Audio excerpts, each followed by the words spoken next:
et bienvenue sur la chaîne Pause Culture. Alors aujourd'hui, on va commencer par une leçon très facile, mais elle me tenait vraiment à cœur parce que c'est la principale faute d'orthographe que je vois partout, mais partout sur les réseaux, et elle me fait un petit peu froid dans le dos, on va dire. Donc pour ne plus jamais faire cette faute, je t'invite à t'abonner à ma chaîne et à aimer cette vidéo.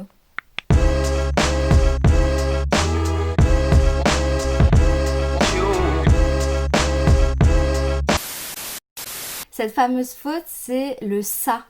La faute que l'on fait souvent avec le ça, quand je vois écrit comment ça va avec un S, ça me fait saigner les yeux, hein, j'ai envie de dire. Voilà, je vais vous apprendre aujourd'hui à ne plus commettre cette erreur et à faire la différence entre le ça, CCD A, et le ça, SA. Donc ça, c'est un déterminant possessif qui indique une appartenance. Donc on peut le remplacer très facilement par ma ou ta. Par exemple, il monte dans sa voiture. Ça s'écrit SA parce que je peux aussi bien dire il monte dans ma voiture ou il monte dans ta voiture. La deuxième astuce, donc comme je l'ai dit tout à l'heure, c'est un ça, SA, c'est un déterminant possessif. Donc il va déterminer le nom. Ça veut dire que selon le mot qui suit ça, on peut savoir si on écrit CCD ou S. Donc la deuxième partie de cette vidéo concerne les homophones CE et SE.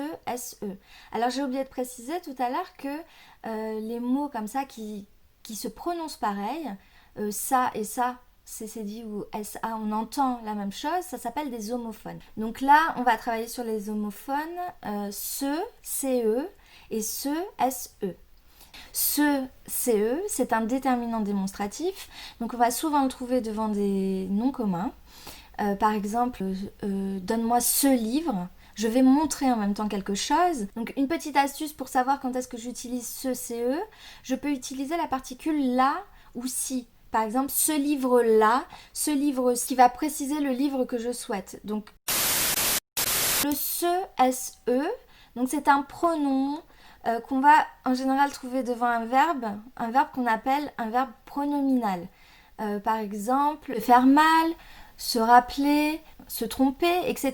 Donc c'est des verbes, quand je vais les conjuguer, je vais dire je me trompe, tu te trompes, il se trompe, on va garder ce se.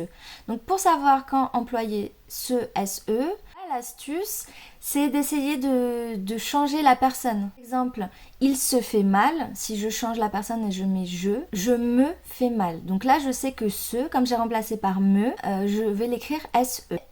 À retenir, ce CE, en général, c'est devant un nom et je peux accoler soit là, soit si derrière le nom et comme ça, je sais que ça s'écrit ce livre-ci, ce téléphone-là, etc.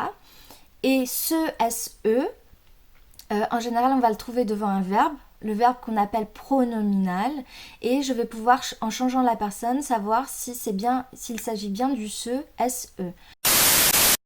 Je vous remercie d'avoir regardé cette vidéo. Je vais vous laisser avec une liste de phrases à compléter. Je vous invite à mettre pause sur la vidéo pour bien voir les phrases et pouvoir les faire au fur et à mesure. Et je vous donne le résultat sur l'écran d'après.